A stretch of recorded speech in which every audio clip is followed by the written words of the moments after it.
Olá, meninas e meninos, hoje a minha aula é pedidos, me pediram para falar dessa mulher, a primeira médica negra do Brasil, tá? Bom, Maria Odília Teixeira.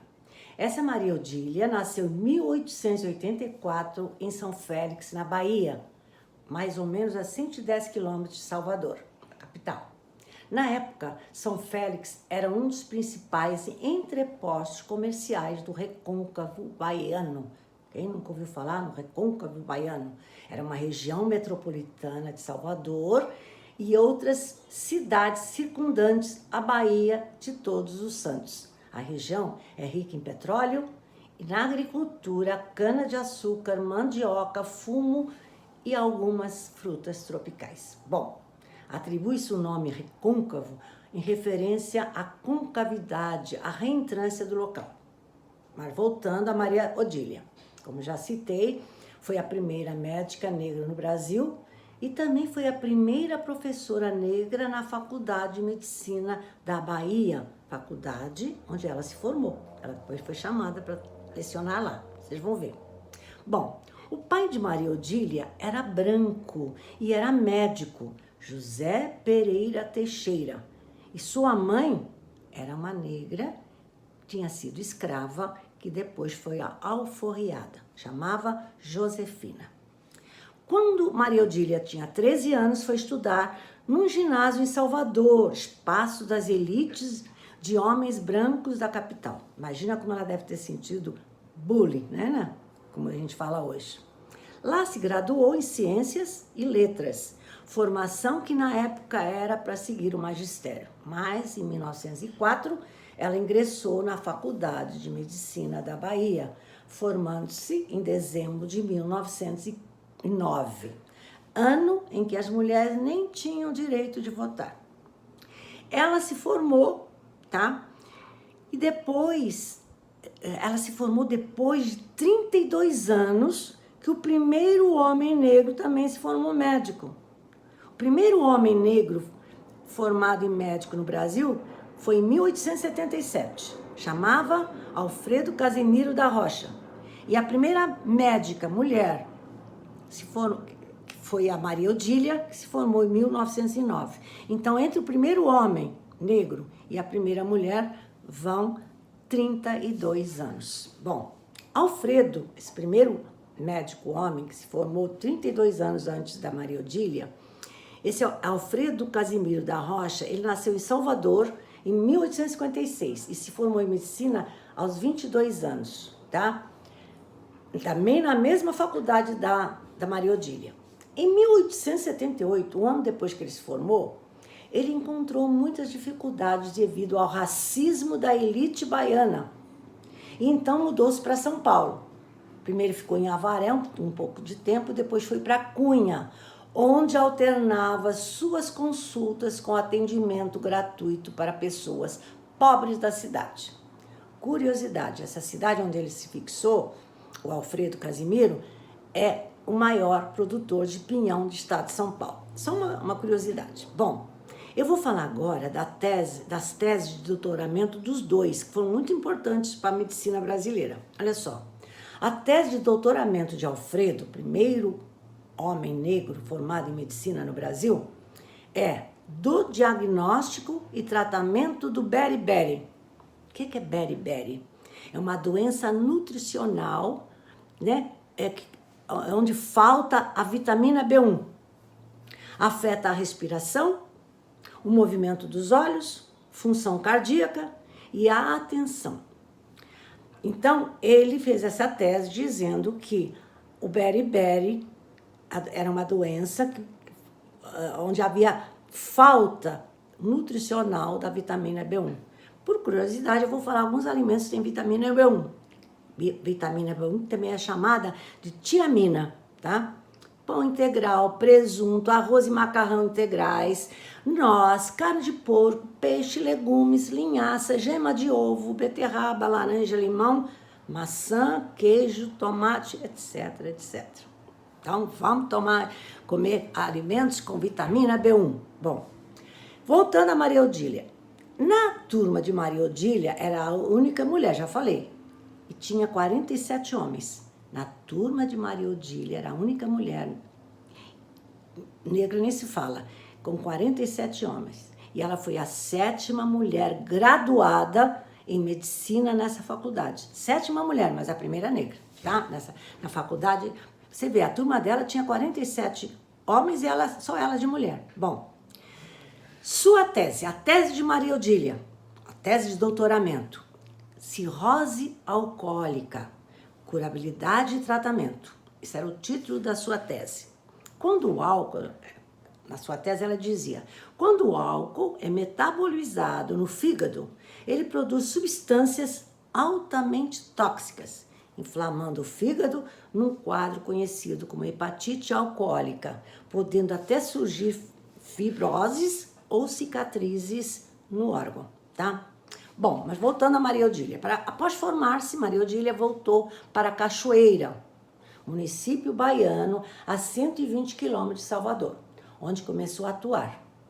No início, ela atuava na medicina sob a tutela do pai e do irmão, que eram médicos. Mas depois começou a atuar sozinha, com uma clientela majoritariamente feminina, tá? Em 1914, 5 anos depois de formada, ela foi convidada para dar aula de obstétrica na Faculdade de Medicina da Bahia. Por isso que eu falei que foi a primeira professora negra dessa faculdade da Bahia. Tá? Em 1917, deixou a docência para cuidar do pai, que estava muito doente. Foi com a família para Irará, no sertão baiano, para cuidar do pai. E foi ali que conheceu seu futuro marido, Eusínio Lavigne, advogado de família tradicional de produtor de cacau, lá em Ilhéus, no sul da Bahia. Além de advogado, ele também era escritor, jornalista, além de político, tá? Bom, a Maria Odília sofreu muito preconceito da família do marido porque ele era branco. E até ficou uma frase registrada de um dos filhos do casal. Um dos filhos, que também era médico, deixou escrito, um dos filhos de Maria Odília e Eusínio, deixou escrito assim: minha avó desmaiou quando viu meu pai chegando de braços dados com uma mulher negra. E quando acordou, ela disse: meu Deus, ela é negra mesmo. Diz ele que depois ficaram amigas. Bom, em 1921, então, eles casaram. Eusínio e Maria Odília, ambos com 37 anos de idade. Os parentes de Eusínio não compareceram ao casamento. Maria Odília, além de sofrer preconceito da sociedade de Ilhéus quando lá chegou, também sentiu muito preconceito da família do marido. Relatos familiares apontam que ela sofreu muito racismo na época, de todos os lados. Imagina, né? Depois do casamento, Maria Odília decidiu deixar a medicina para se dedicar à família. O casal teve 2 filhos e não praticou mais a medicina. Eusínio, o marido, tinha um alto cargo na política, no governo.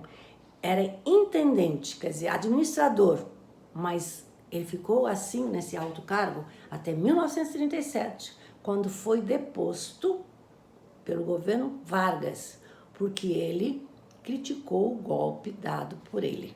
Lembra, o Getúlio Vargas, em 1937, instaurou o Estado Novo, que vai até 1945, que foi a ditadura Vargas, tá? Então, ele criticou e perdeu o emprego e foi preso. Bom, ele só para terminar com ele foi autor de vários livros marxistas e espíritas.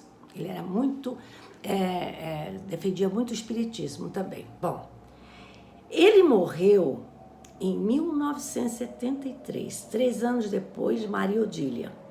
E ela em 1970, aos 86 anos. Então, ela morreu em 86 e ele tinha 83, deixando filhos, netos e bisnetos, que também se tornaram médicos. Bom, a história deles está falada. Agora eu vou mudar para outro assunto. Eu falei que quando a Maria Odília se formou em medicina, a mulher nem votava, mas não votava mesmo. Olha só, o que é sufrágio? O tema é sufrágio no Brasil. Sufrágio, em latim, quer dizer voto, tá? E aqui ninguém votava, até a República, olha só. Logicamente, a monarquia ninguém votava, era hereditária. A República, todo mundo sabe, foi proclamada no dia 15 de novembro de 1889, tá? 2 anos depois, em 1891, tá? Saiu a primeira Constituição da República, tá? Com a votação eleitoral ou sufrágio. Só que o voto que saiu nessa Constituição, a primeira Constituição da República, o voto era censitário. Isto é, só votaria um determinado grupo de pessoas. Quem era excluído da votação não podia votar? Mulheres, analfabetos, padres, pobres, sem teto, etc. Isso na primeira Constituição de 1891. Vocês sabem que o primeiro presidente foi Marechal Deodoro da Fonseca, não foi eleito, ele era um dos líderes da República, da proclamação da República, então ele foi eleito como primeiro presidente. Mas ele renunciou no meio do caminho e quem assumiu foi o vice-presidente Floriano Peixoto. Então a primeira votação, a primeira eleição para presidente só aconteceu em 1894, tá? Elegendo Prudente de Moraes. Foi a primeira eleição da República, tá? Bom, agora, em 1932 é que a mulher passou a poder votar. Foi durante o governo de Getúlio Vargas. No seu governo foi criado o TSE, Tribunais Regionais Eleitorais, e foi então instituído, além do voto feminino, o voto secreto, porque antes o voto não era secreto. Bom, na década de 20, o voto secreto era uma das principais reivindicações. As mulheres reivindicavam, as pessoas reivindicavam que o voto tinha que ser secreto. E houve movimentos feministas. Então, saiu em 1932, uma parte. Quando foi instituído o voto feminino, este não alcançou as mulheres analfabetas e pobres, porque tinha que ter uma certa renda, tá? Bom, houve 2 momentos na história do Brasil, que todo mundo sabe, que não houve eleições.